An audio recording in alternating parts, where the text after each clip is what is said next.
Thomas, have you ever been to Australia, mate? No, I haven't. But one of my best friends is Australian. Is that me? Some of my friends. Well, no, not you. You're not really Australian. You're half Australian. And also, I'm not your best friend. You absolutely despise me. Wow, way to find out live on air. I remember on the trip to Switzerland on the way to Constance for the last maybe hour, we were torturing Paul King with our Werner Herzog impression because he famously hates Werner Herzog. And then we came up with Australian Werner Herzog. It's not a significant bullet, mate. It's not if you say in the land of darkness, you know, an alien visit Earth and he cannot understand the flames. Oh, you went a in bit Kuwait. Texas. That was going so well, and then you flubbed that. Hip thong there. Never mind. Let's stop this. I will be tempted to do this the whole episode, but I'm not going to. Yeah, I was very excited when you explained Australian upspeak for an extended 15 minutes. Yeah, but AQI.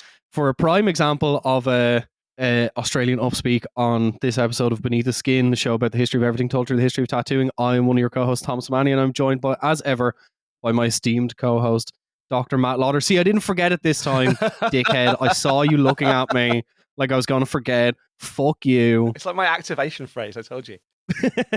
You're the Manchurian candidate, except the activation is me forgetting to do the intro. And we are here with the reason both of us really were butchering Australian accents to a great or lesser degree is because we're joined by the incredible MJ Forrest. Listen to the show, incredible tattooer in Melbourne, Australia, and just all round super interesting guy. And welcome to the show, Michael, MJ. What's we call you Michael? Call you MJ? What do you prefer? I think it's customary in Australia to just call me cunt, but you can call me whatever you want. Michael, MJ. I'm cool with whatever. The Australian accents made me feel. I was really about to say, safe. what does your mum call you? But does your mum call you a cunt? Cunt. Well, Straight it depends. up. Does your mother call you a sick cunt or a dog cunt? It just depends. She pretty much calls me. Yeah, it's more of a dog cunt for sure. For sure. Yeah. As long as she's not calling you a shit cunt, then that's unforgivable. The only thing she's never called me is a son of a bitch, and I think that's fine. Yeah, but yeah, this episode's been a long time coming. Also, you forgot to mention that MJ is also a fellow podcaster, man. Oh yeah, you know. well plug away. Yeah, I stopped doing it a while ago, but there is a podcast that exists called the True Love Tattoo Podcast, where I basically interview various Australian tattooers about their career. And then in the second half of each episode, I pose them a very specific premise, somewhat philosophical premise that we then sort of noodle out together. Maybe that's a decent place to start. So we want to get into obviously some Australian tattoo history in some detail, but I guess like maybe we can start with the Australian tattoo present. Like what's tattooing like in Australia now? I've got a few friends who tattoo there, people who've gone out or gone back to Australia to tattoo after having worked in the UK for a while. People like Rich Hardy or Alison Manners. So what's happening in Australia right now? It's a really, really strange time for tattooing in Australia right now. It's sort of over the whole country, everyone's a bit quiet, but not like in and out of our lockdown sort of quiet. If anything, after like COVID, we were having like a boom. And then now it's just sort of like the cost of living here in Australia is just going up and up and up. So yeah, people are sort of like holding onto their coins a bit more when it comes to unnecessary expenses like tattoos. But tax time is just around the corner. So flat screen TVs and tattoos are going to be top of the list for people to just blow their money on. But yeah, it's strange. It's like tattooing in Australia is it's really, especially here in Melbourne. Like I remember wanting to move to Melbourne because I saw it as like the mecca of tattooing in the Southern Hemisphere. You know, a lot of people, it's sort of like there's too many tattooers, it's oversaturated. Why would you want to go there? And it's like, that's kind of why you want to go there. It's like if you can make it in Melbourne, you can sort of make it anywhere. That's sort of how I viewed it when I was moving here. Yeah, and it's been a kind of like mecca for tattooers for a long time, right? Like it's been obviously a really important set of naval ports, a really important holiday destination. Like a lot of people are passing through, like on gap years and traveling. So it's sort of even just culturally quite set up to be quite quite kind of central for tattooing, right? Yeah, definitely, definitely. Especially Melbourne. Melbourne's got like such an amazing history. There's people like Cindy Ray from Melbourne, who was famous all over the world. So like there are Australian tattoo icons from a long time ago that are like well known internationally, which for a little island country so far away from everywhere else, I find that kind of impressive for those people who have made an impact in Europe and America and stuff like that. Yeah, well, one of the things that really surprised me about when we started going through the Jesse Knight flash collection that's now in Wales, a huge amount of the flash sheets in that collection are by Australian artists, either artists who have identified, or actually quite a few. We don't know definitely who they're by, but it's really clear that Australia has been a really important part of this network for a very long time, right? Yeah, for sure. Alf Mingins went out to Australia, I think, in the late 50s from London, and these connections between European tattooing and Australian tattooing are very, very deep rooted, right? For sure. You got people like Bill Finesse, also from the UK. Like a bunch of them came out here, sort of set up. Like Alf Mingins, probably, he was sort of seen as the best artist out of everyone. At the Tattoo Museum down in Geelong, at Brett Stewart's Tattoo Museum, he's got a huge collection of Alf Mingins stuff. He's got like full oil paintings that are just beautiful. And a lot of the other sort of tattooers of his era, it was almost like you're a tradesman, you do the flash, you come in, you pick it out the door, which is much the same everywhere else in the world. But I feel like what kind of set him apart at the time was that he was like a genuine artist in his own right. Yeah. I think maybe I suppose to start, because obviously like each different part of the world generally has some kind of different attitudes towards tattooing that's like based both on like culture and like a kind of certain visual aesthetic that's around like visually surrounding everyone, but also like the climate. And obviously Australia's quite hot. There's the joke about the Australian sleeve is not on your leg rather than your arm. Can you just, I suppose, to give us a bit of a grounding, what's the general attitude towards tattoos in Australia? I think the general attitude, I'm sure it's similar elsewhere. I remember growing up and tattoos were still kind of taboo. So 90s, early 2000s, still very taboo. And it was like criminals and, sailors. And that's it, and even sort of when I started tattooing full time 2014. People with two full sleeves, that was like, oh, you're heavily tattooed, you have two full sleeves. And in such a short period of time between like the last decade, people have eyeballs and face tattoos and all sorts of stuff. But like they're still, I know a guy with his hands tattooed and his neck and stuff, and he works in a bank here.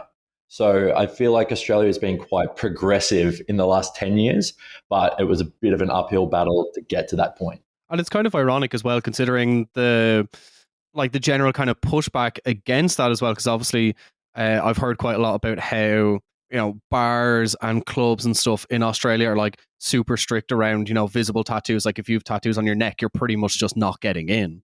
Yeah, the whole state of Queensland specifically is like that because of the connotation that if you have your neck tattooed, you're a bikie. So there's really crazy bikie laws in Queensland and also in New South Wales. But Queensland, yeah, you can't get into a club or anything like that if you have visible tattoos, really.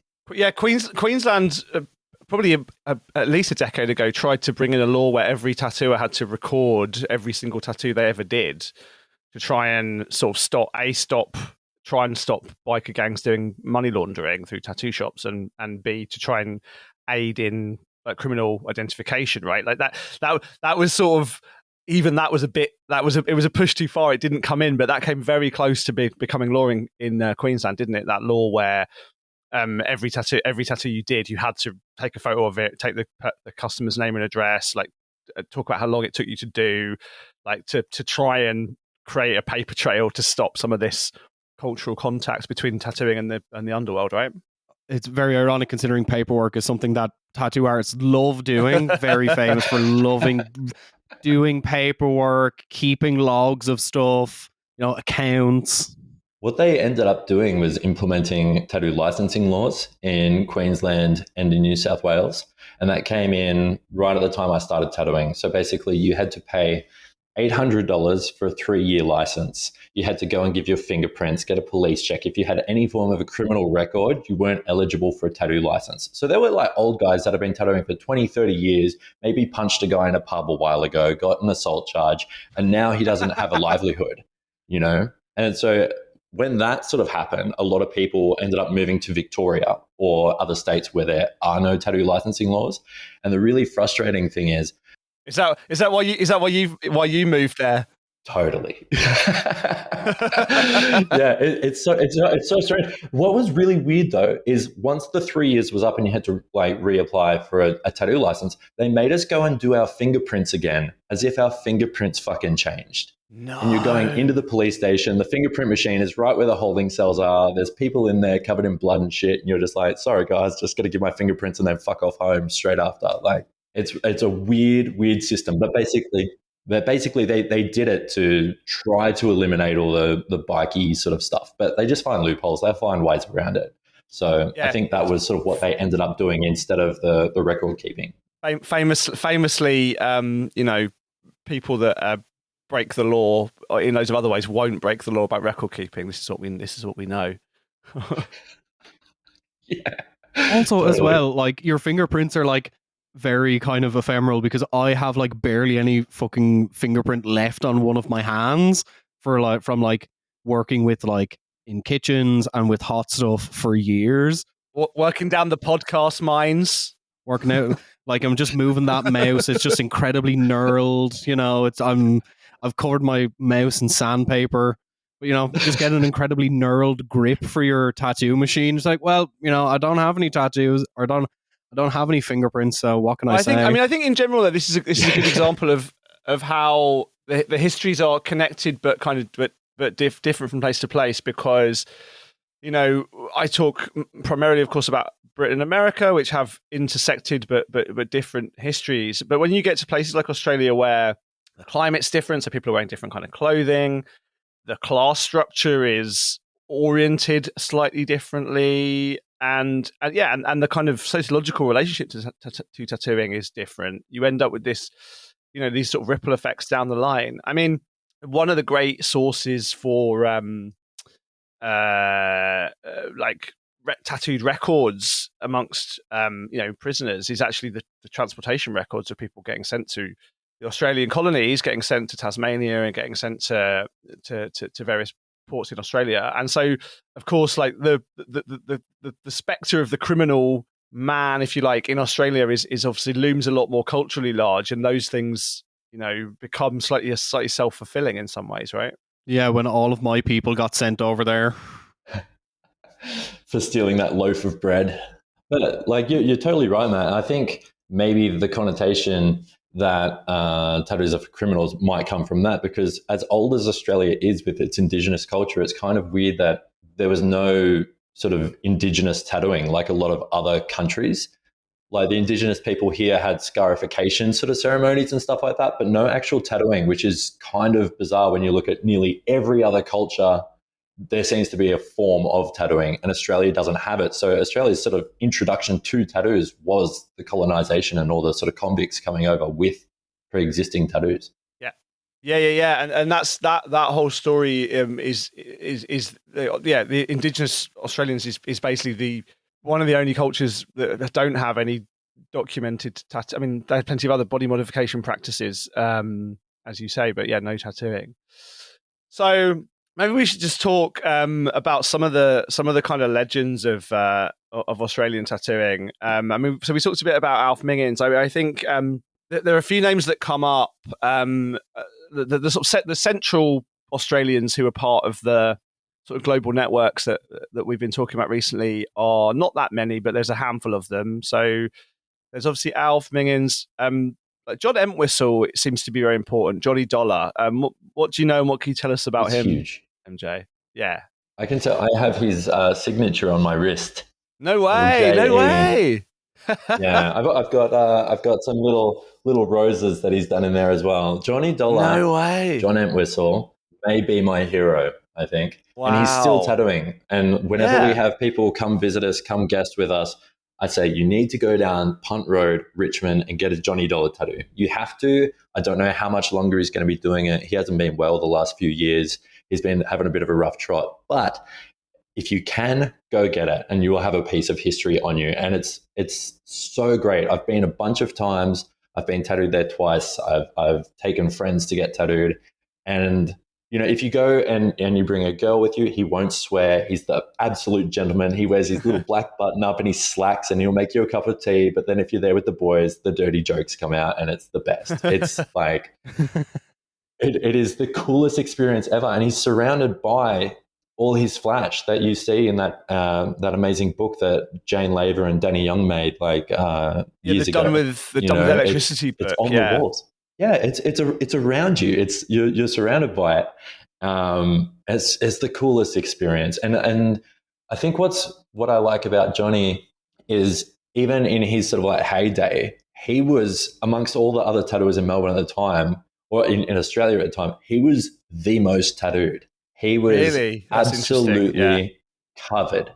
And a lot of small tattoos. If you ever see photos of him with his shirt off or whatever, he doesn't really have any massive pieces on him. It's just crushed out with a lot of smaller tattoos. So they'd look at him as like, well, he's crazy. He's completely covered. Because he was. I have a feeling he may have even have been in the Bristol Tattoo Club and certainly in the Tattoo Club of America even before he was a professional tattooer. Like I don't know a huge amount about his life, but some of the dates that I found online say that he was tattooing in the late 60s started, but he's in the Tattoo Club of America like mailing lists in the early 60s. So do you know much about that? Or was he a kind of tattoo fan first or I know he got his first tattoo. He was working for Australia Post, and he hand poked a tattoo on himself while he was at work when he was like 14 years old. And then I'm pretty sure. So Flinders Street, which is sort of like, it's a very prolific street here in Melbourne. Flinders Street Station is the main train station. It's sort of like the Grand Central Station of Melbourne, So that whole strip, there were multiple tattoo shops. There were people like Dickie Reynolds, who is iconic, Tex Newell, all these different people that sort of tattooed. There was like at one point like 4 or 5 shops down this street, and they were all sort of tattooing like the merchant seamen that were coming in. And so Johnny opened a shop called Whistle Stop Tattoo in the 60s, and he was there for a while. And then he sold his shop to the Farrow brothers, who then sold it to was it Kevin Coppin and Vaughan Griffiths, and they started Sailor Bill's Tattoo Grotto. Bill Finesse also was on Flinders Street, or near Flinders Street, around like that sort of 40s, 50s sort of era. So, there were so many people down in that area. And when they opened Sailor Bill's Grotto, like Cindy Ray or like Bev was tattooing there. Jed Hill was tattooing there. It was really kind of like a who's who of Australian tattooing. We're going in there and doing the night shift and all sorts of stuff. Like Flinders Street was pumping for tattoos, like between the 40s, 50s, and 60s. It was crazy. Yeah, so I've got John Entwistle, who was the regional director of the Tattoo Club of America in 1965. Him and Cindy Ray basically said the following students are open. So there was Norman Collette in Brisbane, Bill Phillips and Dan Robertson, and someone called P.R. Weisemer in Brisbane. One guy in Dalby, Queensland, one guy in Mackay, Queensland. Like one tattooer per town, basically, right? Like one guy in Newcastle, a few guys in Sydney. Painless Alex, Bob Wood. Like it seemed like there was in the 60s, like in many places in Australia, right? There was one tattooer per town. Yeah, definitely. Again, Sydney and Melbourne had a few for sure. But then, places like Newcastle, Brisbane, like the Melbourne list is Alf Mingin, Cindy Ray, Tex Newell, Dick Reynolds, Danny Robertson. 1965. So probably Entwistle hasn't started tattooing by that point, right? This is 1965. So yeah, but he's sort of like all these guys, very weirdly organizing guys. Guy called Frank Collins in Adelaide, and then like a couple in New Zealand. But like, yeah, so that's 1965 according to the TCA. There's 1, 2, 3, 4, 5, 6, 7, 8, 9, 10, 11, 12, 13, 14, 15, 16, 17, 18, 19, 20, 22 tattooers in Australia in 1965 in the whole country. There's probably more of that on your road now, right, MJ? Oh, for sure. In private studios, hand poking, bung fucking drawings. Yeah. I think it's interesting like at the time, I suppose the influence of geography as well, because obviously Australia is fucking huge. And like even when we were going through the Australian business cards in Rudy's collection, Matt, it's like, we're seeing business cards from like tattooists in like absolutely fucking bumfuck nowhere. And it's like, don't even know where this place is. And I suppose I want to ask him if like, were these people like communicating with each other because like everyone's so far apart? Or was it kind of you're in your own isolated little bubble and you're just working away? Well, from talking to Johnny Dollar, when he was on Flinders Street, they were all fairly friendly with each other. And, they'd have like events and little conventions and stuff like that. So there was a community. But from my own personal experience, I apprenticed in a town called Wagga Wagga, which is regional New South Wales. It's the halfway point between Sydney and Melbourne. Home of the Titchborn claimant. Like that's home of the what? This is where the guy who pretended one of the instigating reasons for setting up a tattoo industry in Britain was that people wanted to copy this aristocrat called Roger Tichborne, and Roger Tichborne had been lost at sea in the 1850s. He miraculously turned up alive in Wagga Wagga, working in a butcher's shop. Right, he'd been shipwrecked like 20 years earlier, and so he basically went back to London from Wagga to go and claim his fortune. Turned out like he'd forgotten how to speak French, which was his birth language. He didn't really recognize any of his old school friends. He put on quite a lot of weight, but he was going to set to inherit this enormous fortune. And the other relatives sued him, and there was a big trial. And in 1872, in the middle of the courtroom in London, they were like, Roger Tichborne, this aristocrat, he'd been tattooed at private school. Have you got any tattoos on your arm? Roll up your sleeves. And this guy was asked to like roll up his sleeves in the courtroom, and of course didn't have any tattoos on him. And it turned out, he was a butcher's son from Wapping who'd been working as a butcher in Wagga, but been telling everybody, just sort of complete coincidence, had been tall tales like, what, I'm from England, I'm like, my family are rich, they're going to come looking for me one day, like complete bullshit. And then turns out someone who was actually looking for some lost rich guy put two and two together and got five, and he nearly got away with it. What the fuck? Yeah. That's amazing. Yeah, this boy from Wagga's chancing his arm. Well, he was living in Wagga, chancing his arm, was one of the driving influences in creating professional tattooing in Britain. That is mental. It's like how shipwrecked do you have to be? Yeah. How shipwrecked do you have to be to end up in Wagga Wagga? No, like 7 hours from an ocean. Yeah, well, you know where also where he started, where the ship got sunk. It was off the coast of Brazil. So that was the plausible story. Easy mistake. Yeah, easy. Yeah. But so in Wagga, when I started, there was 3 shops. We were pretty evenly spaced down the sort of the main street. There's sort of kind of like 2 main streets. We were very like many blocks separating us, and we did not communicate with the other shops. They're our rivals. That's our competition. Like, you don't let a customer walk out the door without getting tattooed because they'll take their money down to the other shop. It was very much like that. So I think that's how I thought tattooing was everywhere. And then moving to Melbourne, it's a massive community where your customer comes in, they've got a tattoo from another shop, and, oh, that's a mate of mine. That's sick. Show us your collection. What else have you got since I've seen you last? It's really cool. But it sounds like Melbourne, even back in the day, was kind of like that. Yeah, well, we've got to talk about our favourite Flinders Street tattooer of all time, Lindsay Vane. I was telling these Australians that were at this talk I did the other day about Lindsay. They'd not heard of him. I just want to read out this newspaper article, and then you can tell us more about Lindsay Vane. This is from the 40s. Lindsay Vane, who was tattooing on Flinders Street as well in the middle of Melbourne.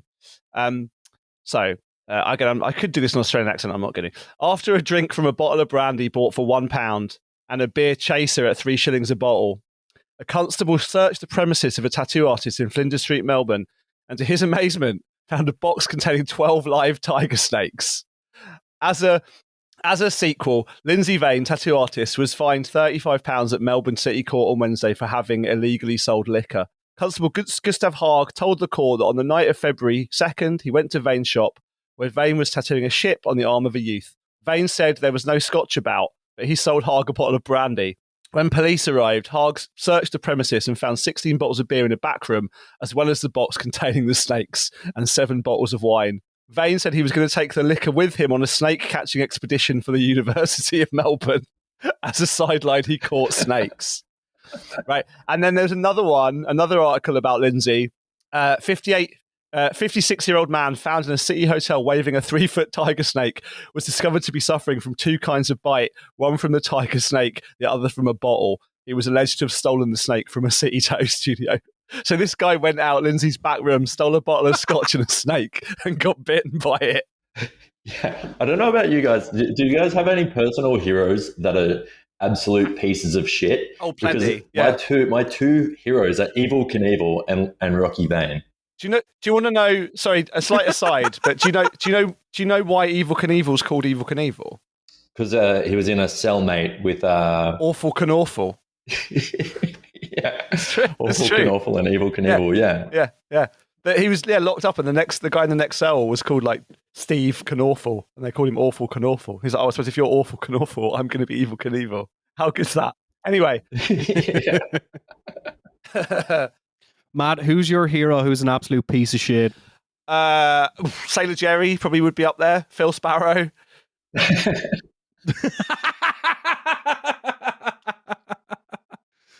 Yeah, I'm definitely like, I don't know, mine is like fucking like Mark Rothko, shit like that. Just like people who are just like terrible people but made incredible art. Yeah. Any punk from the like fucking 80s, like. This is the thing. When it comes to incredible art, I've not seen one piece of flash or one tattoo that Lynn Rocky Vane actually did.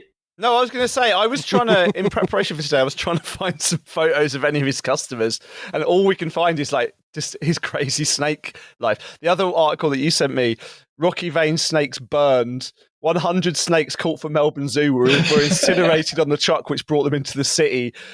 The snake caught fire when Rocky Vane were returning with their bag.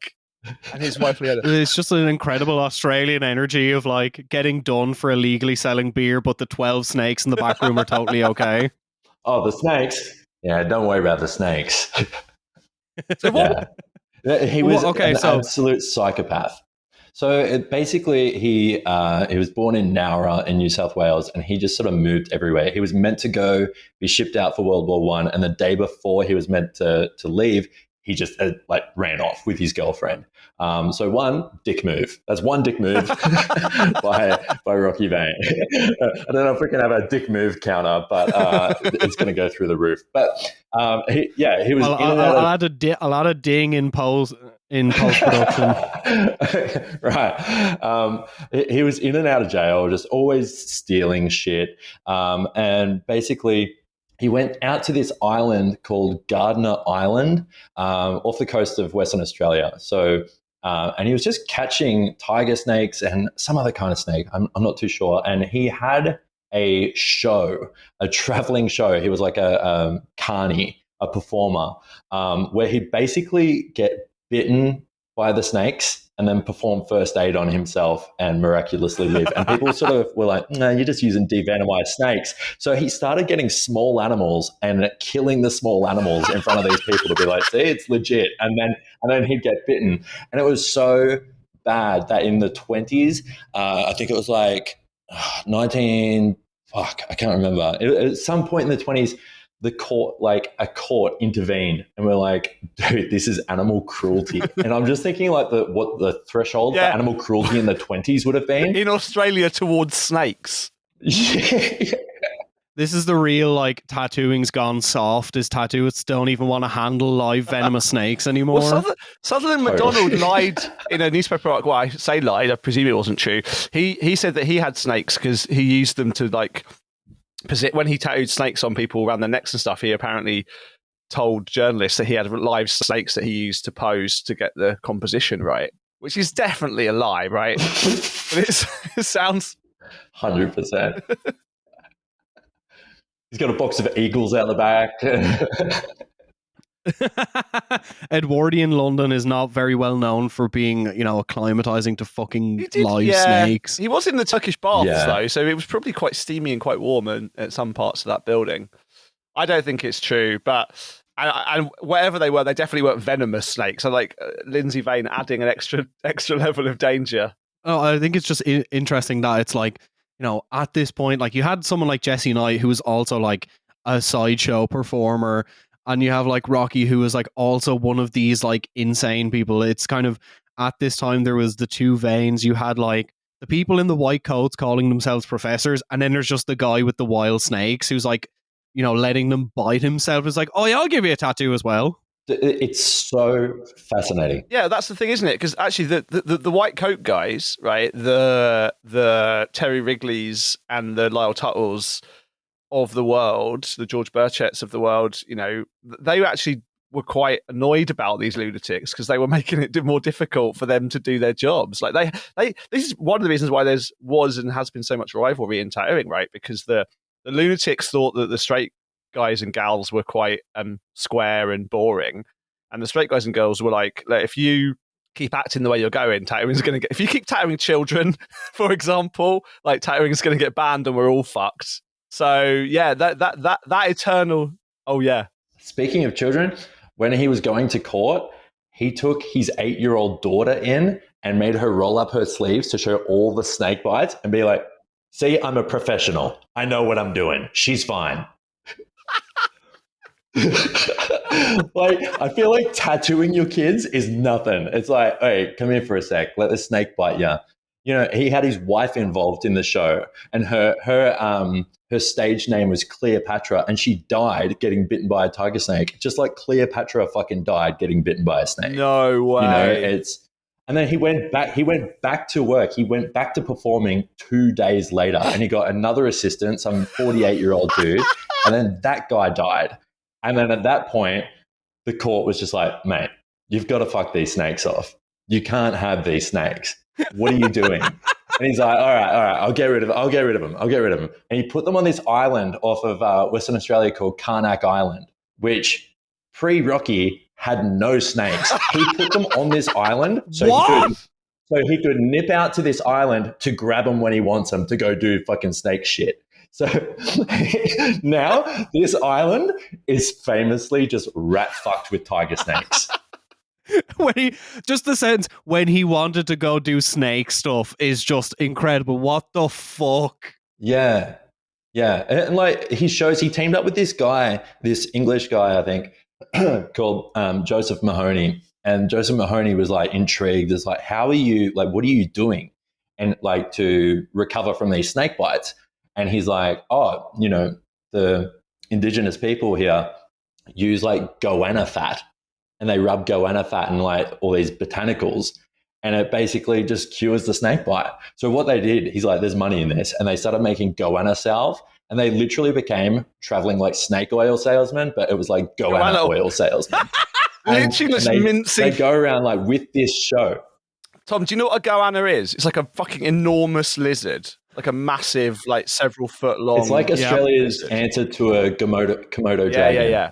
Holy shit! I was driving in Australia once, and one like walked out in the middle of the road and was like sunbathing, and I was like, on the highway code, like driving test in the UK, they did not cover what to do if a goanna sitting in the road, and I was like, do I go head end? Do I go round it head end? Do I go round it tail end? I didn't know what to do. I just sat there for about 3 minutes going, I don't know what the fuck to do. I'm not prepared for this.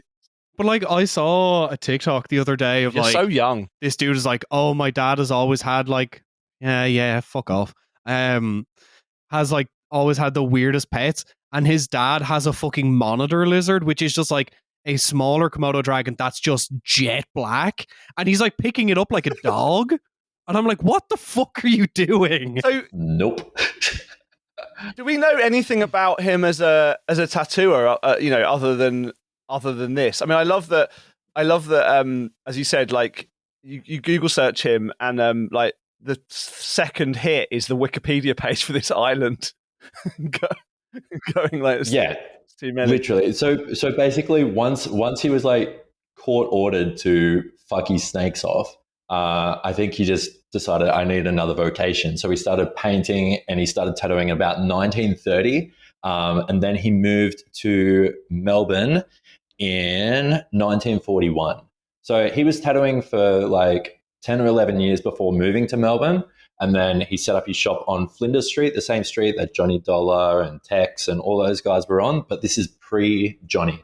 And apparently he was selling booze out of there. He had his snakes in there. So he obviously didn't get rid of the snakes. He just got more snakes. He's just doing more snake shit in Melbourne now. He's like, Western Australia won't know about this. And so he's doing that. It was also a bit of a racket. I heard Dickie Reynolds also did it, where they would milk the venom of snakes and sell it to hospitals and stuff to create like anti-venom. So a few of them, they all had little rackets on the side. But he also was like, I heard this from Jed Hill, who told me he was like dealing morphine out the back of the shop in the alleyway. And it was just guys were queuing up, syringe straight through the shirt, next customer, same needle, just like boom, boom, boom, just like jabbing guys with morphine. Apparently, once again, tattooing has gone soft. Apparently, he also did part of his show was also he did like a hypnotism show with some people. I found some records of that, like him working alongside a hypnotist called Carl Franks and a guy called David Hepburn. Like, just got to make a living, right? But I don't even, with the goanna salve, I don't think he got a dime from that. So that Marconi guy just like took his recipe and started doing it. And I'm pretty sure it's still a brand. Like it got, after he died, Marconi got like knocked out in a bar fight and hit his head on the ground and died in like the early 20s. And then his family were like, they sold the rights to it to like a pharmaceutical company, but they're like, you need to have JC Marconi on every tin. And that's another thing. It's in tins because apparently it was so potent, it would like fuck with bottles. So it had to be in a tin. But it doesn't contain goanna anymore. Here's another great little Rocky Vane fact. So when he remarried, his new wife gave birth to a baby girl. Rumors swelled Perth the girl had been born with a snake's head. Yes, I heard that because they're like, man, that guy's got so much venom in him. It's got to do something. And then the article goes on. She divorced him in 1936 while he was still in jail for reasons of cruelty and desertion. Yeah, she said he deserted him. It's like, he hasn't gone anywhere. He's been in jail the whole time. It's crazy. He had like three different wives, had a daughter to each wife. Yeah, crazy.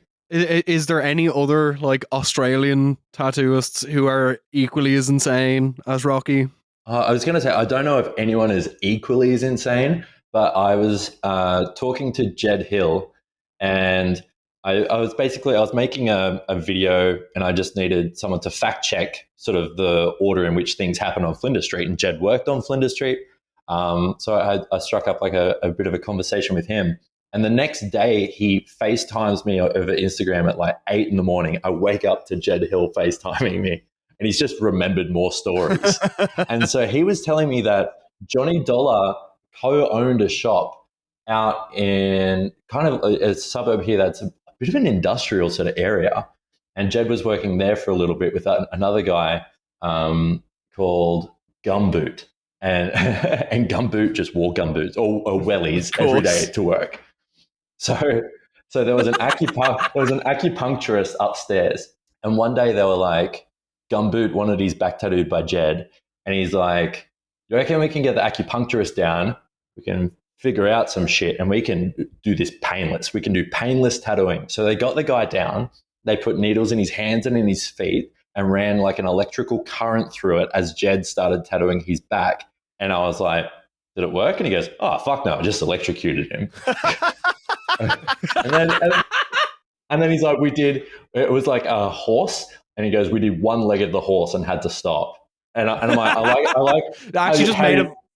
He just thought it's like, oh, this is bound to do something, like just like rogue science. It just made it way worse. Yeah.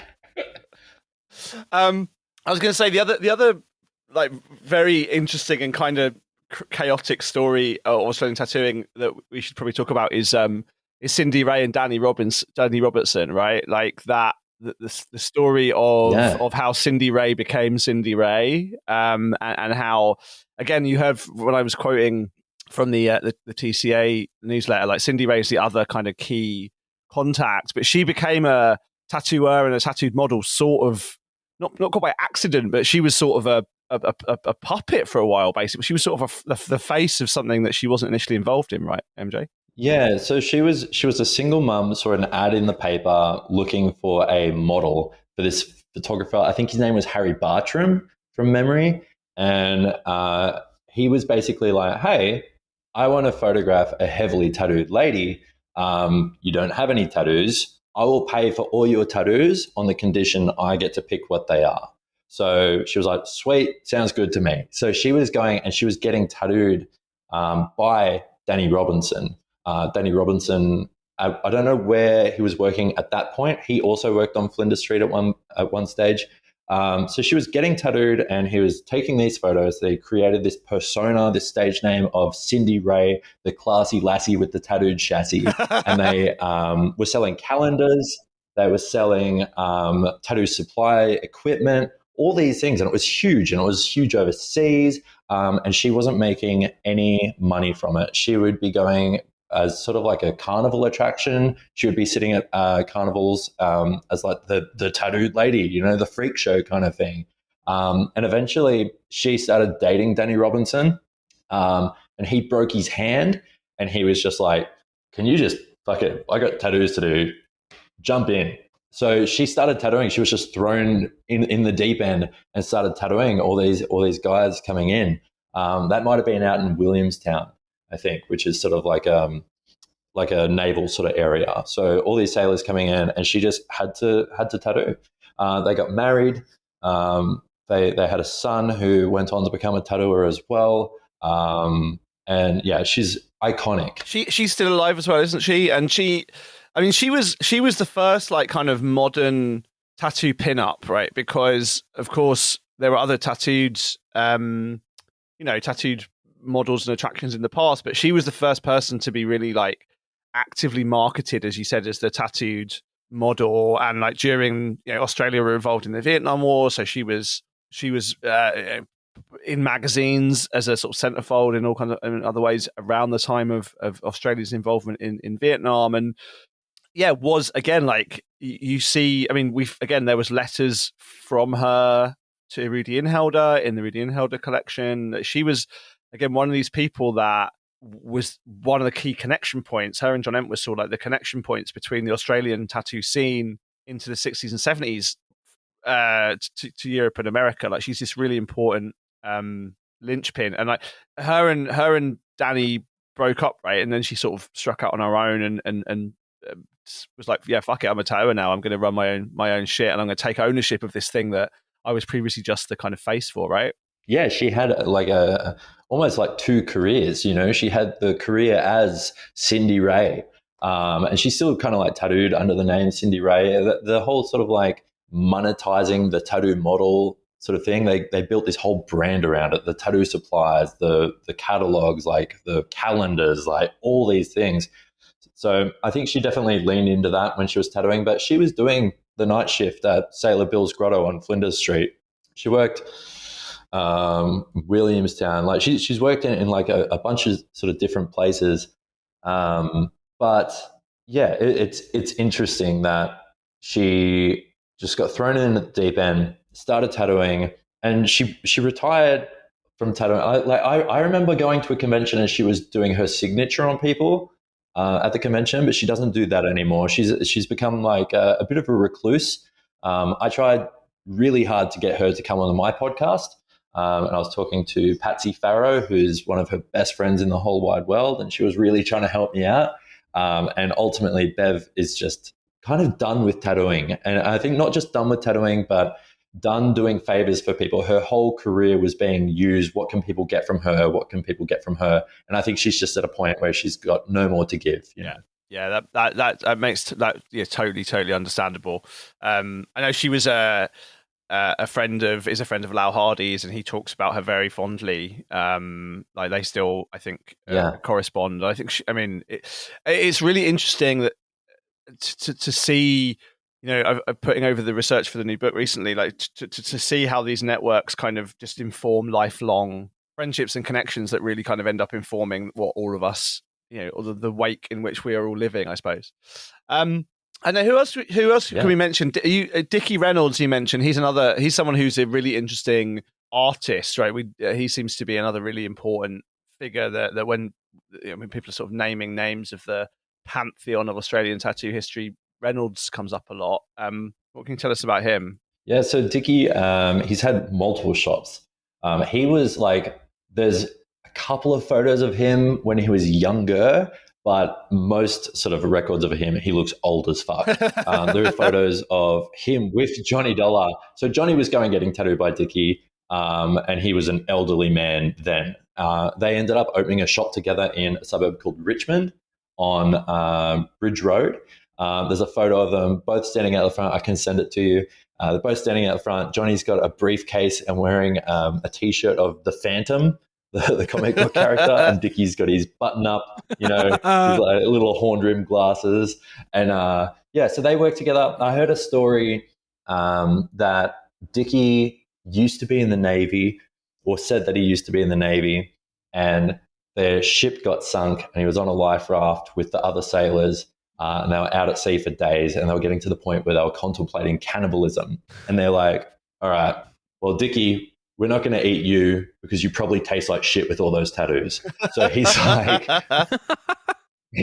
like telling people that tattoos will save your life. And that's the story that he gives them. I was going to say that he tattooed for decades, right? Like 50, 60 years or more. Yeah, a really long career.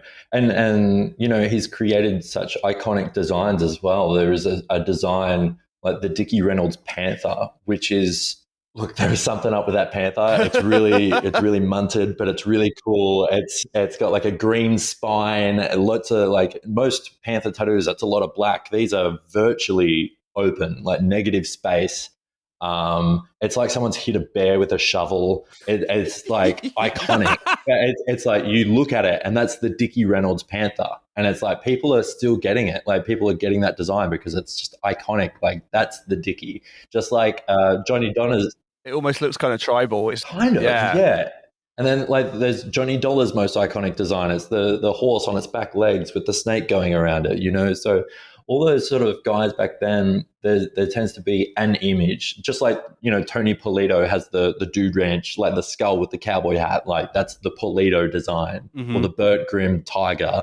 Like Dickie had this panther that is just, it's so bad it's good. Famously, I have a fucking, if you can see it there, it's yes, the little it's a graduation cap, because when I graduated from journalism school during COVID, they cancelled the graduation ceremony the day before, and I was like, fuck it, I'm gonna do something because it's been a long time coming. So I went, found a tattoo artist, I was like, can you do this? And he was like, fuck yeah, let's do it. Yeah. Sick. But I was gonna ask, obviously we're talking about a lot of old heads. I'm sure you have some fun stories from your time tattooing in Australia. Oh, yeah. Yeah. So when I worked in Wagga Wagga, it was an incredibly busy street shop. And there's so many small towns that Surround Wagga that don't have tattoo shops. So we were just constantly busy. And there was also a psych ward attached to the hospital. And sometimes their valued customers would escape. And when someone's having a mental breakdown, they'd want to get a tattoo. So, people are coming in and you're like, something's not right about this. And then you clock the little wristband still on their wrist. And you have to like call and you're like, hey, one's escaped, like, please come get them, like that kind of thing. So many. And then when I moved to Melbourne, I worked in a suburb called St Kilda, which is this sort of beachside suburb that is polar opposites. You got the super rich and you've got the super poor. So there's a real bad drug problem in St Kilda. There's a lot of junkies. Penguins. Yes, there are penguins in St Kilda, which I didn't believe. I thought it was like a joke, so I didn't go see them for ages. But yeah, they're tiny little baby penguins. But yeah, St Kilda's crazy. Like things would happen all the time. My boss at the time was like, if you have to throw down with a junkie, wear 2 pairs of gloves. Like that's going to save me. Like just double gloving if you have to fight a junkie. Are you finding now things are a bit more you like people are just bringing you in the stuff off Pinterest that everyone's getting, and tattooing's become more homogenous, or or is there still a particular kind of Australian style these days that people are getting, that if you see it out in the wild, you can go, that's an Australian tattoo rather than an American one, a British one, a Korean one, or whatever?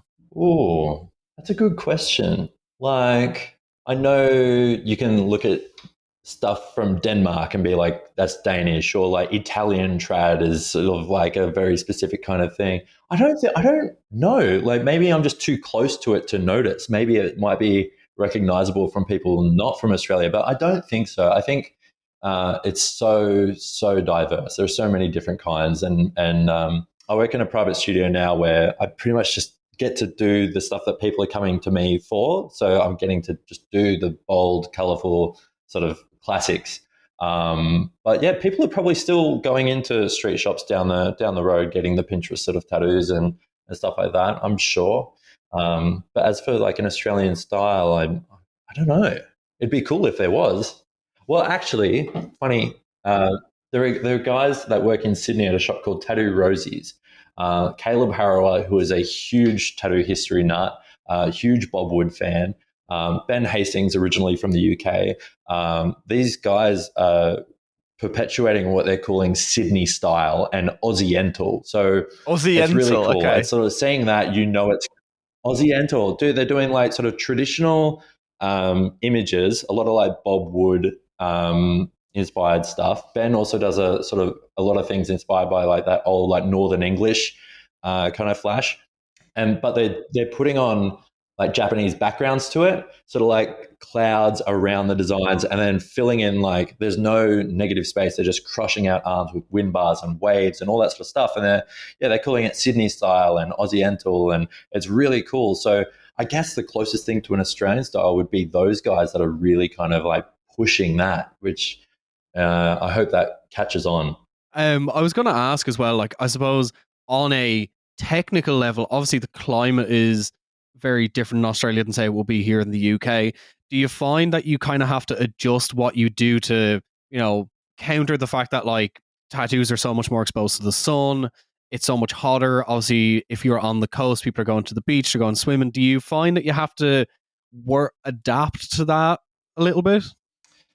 Melbourne's pretty diverse, so not so much in Melbourne, but up in Queensland, especially like on the Gold Coast, I feel like there is a lot of like black and grey realism tattooers. A lot of people with tan sort of beach bodies, getting like black and grey realism, and just sort of like a lot of just like even traditional, a lot of like black traditional. There's still people doing colour, but I'd say it sort of tips more in favour of black tattoos up there.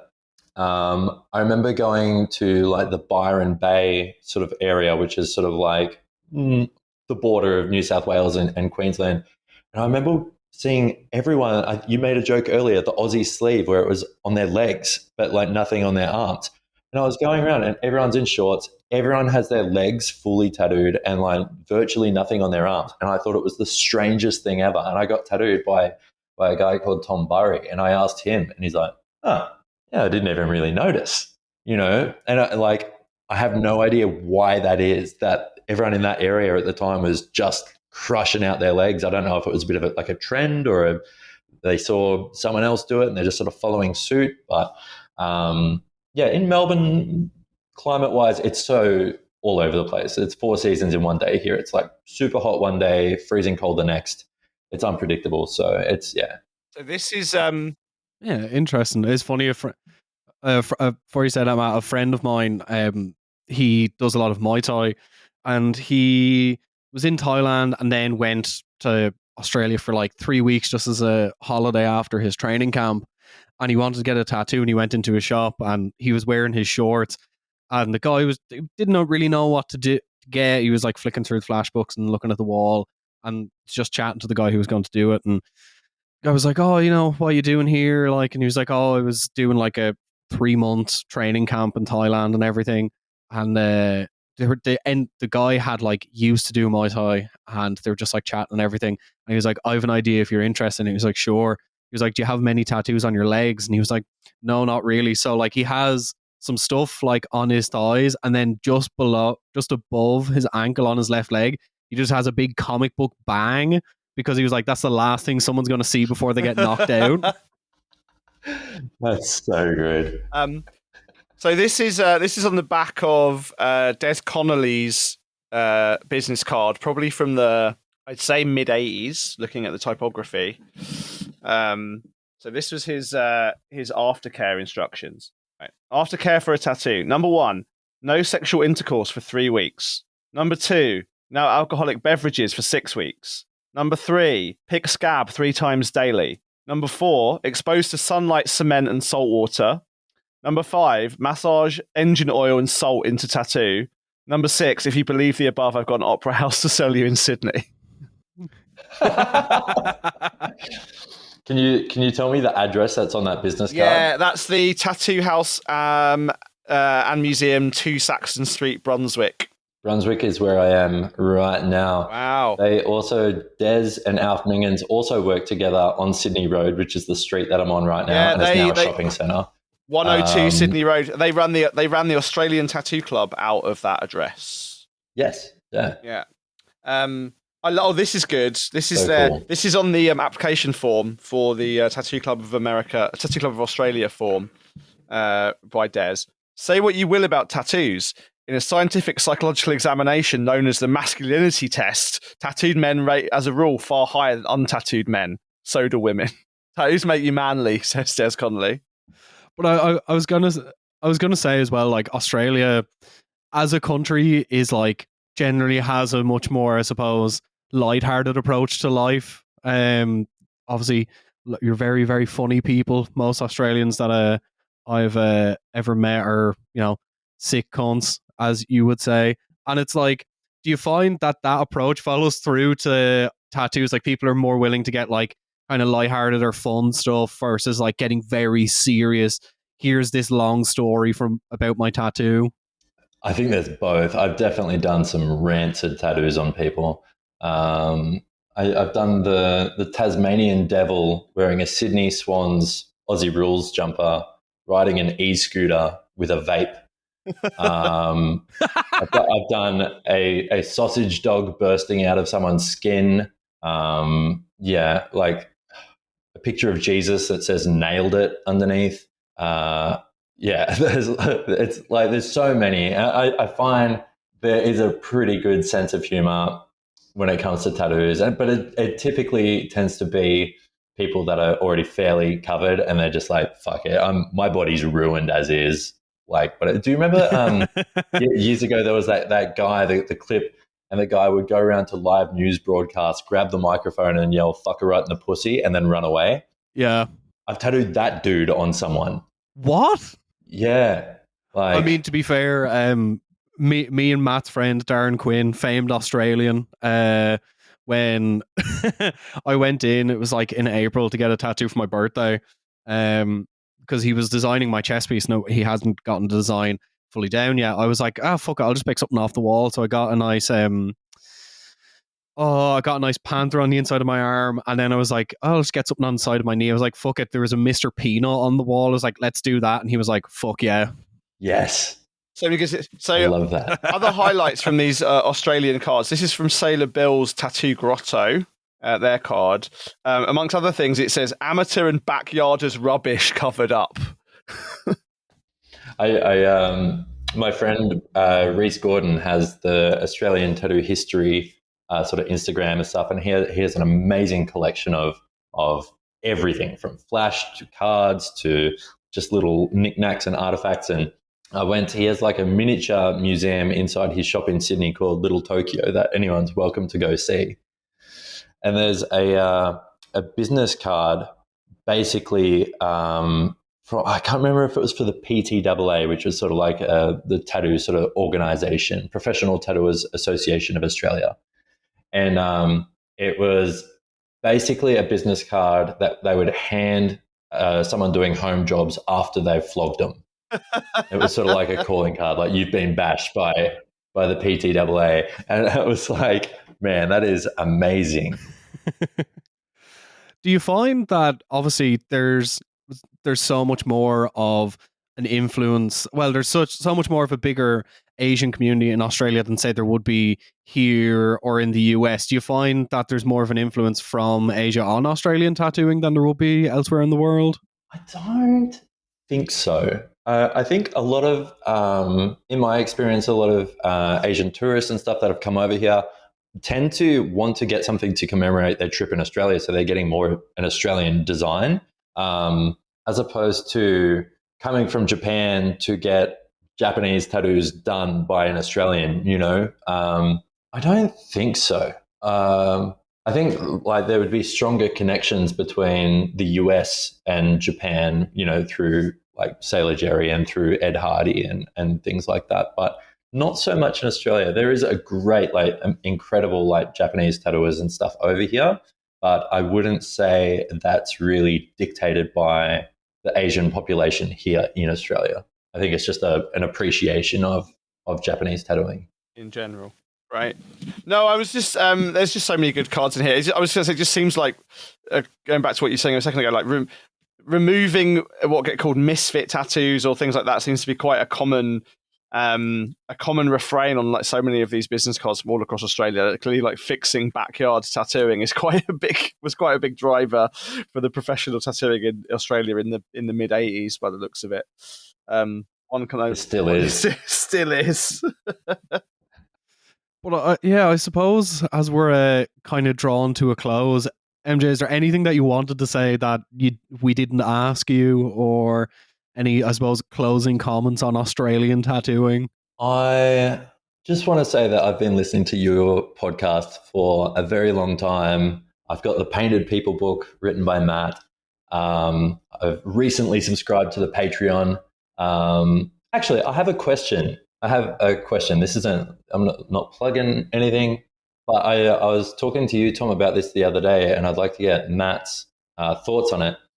Like, I find it strange how within tattooing, so many tattooers adopt a persona or like a pseudonym that they go under. And it happens in every culture. In Japanese tattooing, you have the horis, which is like hori whatever, and it's like a fake name that they use. People like Vaughan Griffiths and Tex Newell and like all these guys, Johnny Dollar, Cindy Ray, like all these sort of like aliases that they would tattoo under. Sailor Jerry, like. Lal Hardy was going to be called Johnny Reb when he first started tattooing. Johnny Reb. Yeah. But how come it tends to be a thing that's so prominent in tattooing and show business and not really any other profession, and how it's like all these different cultures on their own have come to this. And even now, like people are going by, like tattooers are going by their Instagram handles and keeping their names private, even though we're not really tattooing the seedy underworld where we're trying to protect our identity anymore. Why is it that you think over all these cultures all over the world through various points in history, tattooers take fake names? I think it's a really great question, and there's probably lots of different answers. I mean, like, for example, like George Burchett, right? Like, that wasn't his real name. Well, it was his real name, but his actual legal name was George Burchett Davis.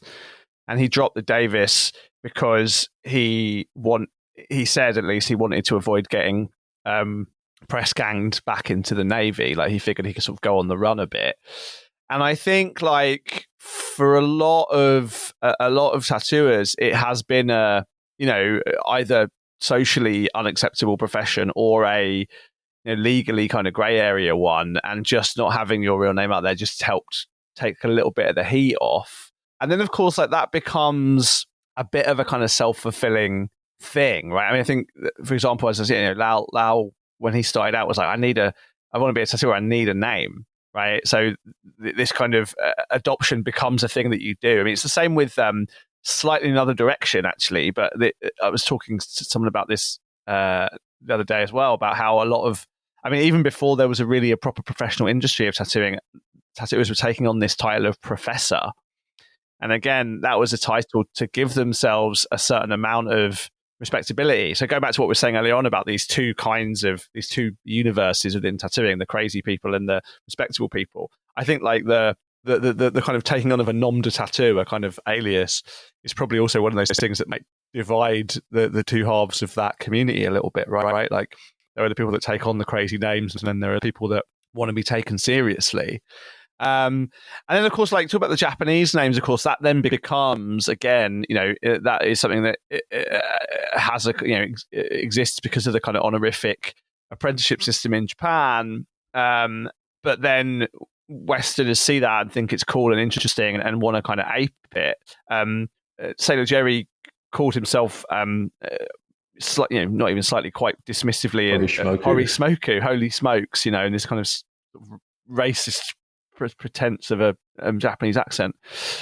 So yeah, I don't know. I think it probably varies from place to place, but once it becomes a cultural trope, when you become Painless Jeff, or you become, as you said, Sailor Jerry or Sailor Bill or Sailor Moscow, or Charlie Knight is another one who's changing his name. Like his real name was Leonard, and he was like Sailor Knight. Two Guns Ricks, which is a great name that he used when he was a sharpshooter.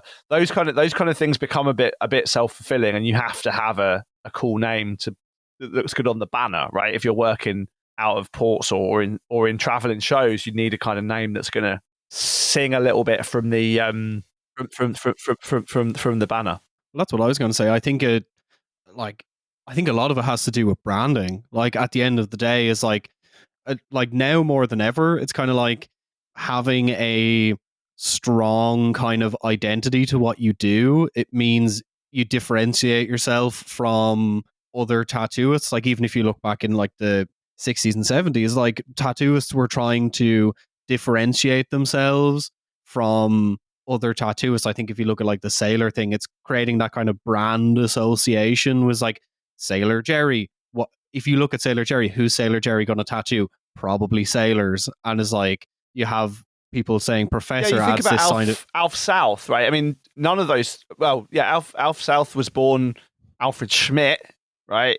It's not that easy to be a German in late 19th century, early 20th century Britain, and so he became Alf South when he moved to England.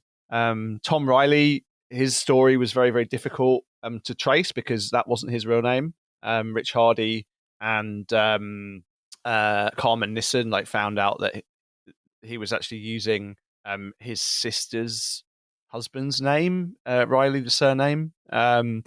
So yeah, a lot of this is kind of people finding tattooing as a way to exist away from their previous lives. And I think, yeah, there is definitely something to be. There's more thought to be said about this because, yeah, it's one of the things also that Terry Manton talks about this a lot. It's one of the things that's made tracing tattoo histories really difficult because a lot of these people don't use their real names.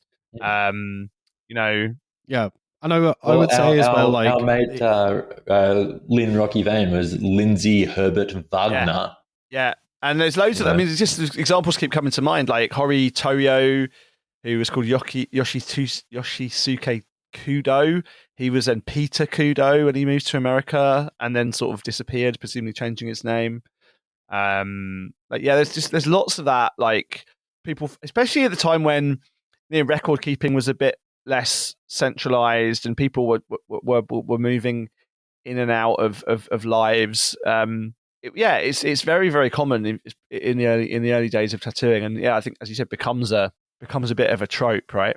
And I think as well, like now more than ever, like you mentioned Instagram handles, I think it going back to the branding thing, it's like, how do you infer kind of like what you're about through a name? Race Like neutral. say with friend of the show, Yeah. Sammy Hellride, it's like you hear a name like Grace Neutral or Sammy Hellride, and you kind of can infer what the tattoos are going to be from that. Like Sammy sounds like, you know, a fucking Motorhead style, you know, rock band, and his tattoos look like that.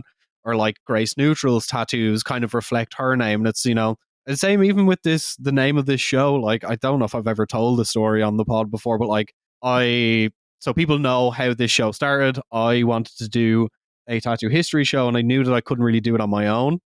Because while I am an enthusiast, I wanted it to be different than like other tattoo shows. And, you know, spent 3 months going back and forth with Matt over email, where he only responded once every 6 weeks. Ironically, Matt, I said that to Gemma last night, and she was like, "Oh, he's better at responding to emails than me because I owe you one from 2 years ago." But like we had agreed to do it, and I was really, really drunk in the pub, and as I usually do, I have like ideas for shit, and I thought like Beneath the Skin. I was like, oh, that makes sense because it's like tattoos are technically under the skin, and it's also like we're getting deep beneath the tattoos to the meaning. We're going beneath the skin. We're going below the epidermis to get to the real meaning. And it's kind of like, yeah, it extends to like how tattooists brand themselves as well. As like, how do you infer what you're about just from a name? And Instagram, obviously, that's your whole brand. So yeah. That George Bone, but that's his real name. I think he was christened George Bone. And then he was like, when he started out, even he thought he needed a name. His first name was Professor Baron von Bone, right? Goth tattooing. That's great, though. That's he may fucking as well brilliant. have called himself Schnitzel von Crumb. MJ, thank you so much for coming on the show. I know this has been a long time coming, and you are a definitive friend of the show. And before we close out, I want to thank the other friends of the show, which is our £10 and above supporters on Patreon. Let's try and do this in one breath, as I usually do. 3, 2, 1, big inhale. Stephen McCann, Roy Hoxham, Morpheus Ravenna, Chris Block, Charlie Lightning, Babov Extra, Shit Jesus, Seb Lewis, Reed Ford, and Kirsten Wright, Kathy Burkhardt, James Schick, and Dylan. Thank you to all of you, and thank you to all of our patrons. As MJ mentioned earlier, we do have a Patreon. If you want to hear an episode like this up to 2 weeks early, and you want to support the show for as little as £3 a month, you can get some extra shit. You can get early access to any merch we do. We have a cool tote bag coming out soon. I just need to pay for the printing. And yeah, you can buy Matt's book on our web shop, or stuff like hats, t-shirts, posters. And yeah, thank you all very much for listening and supporting the show. Matt, thank you for showing up on time. And MJ, thank you for being on the show. Mate. Thank you so much for having me. All right, it's Bye. It's goodbye from me. Bye.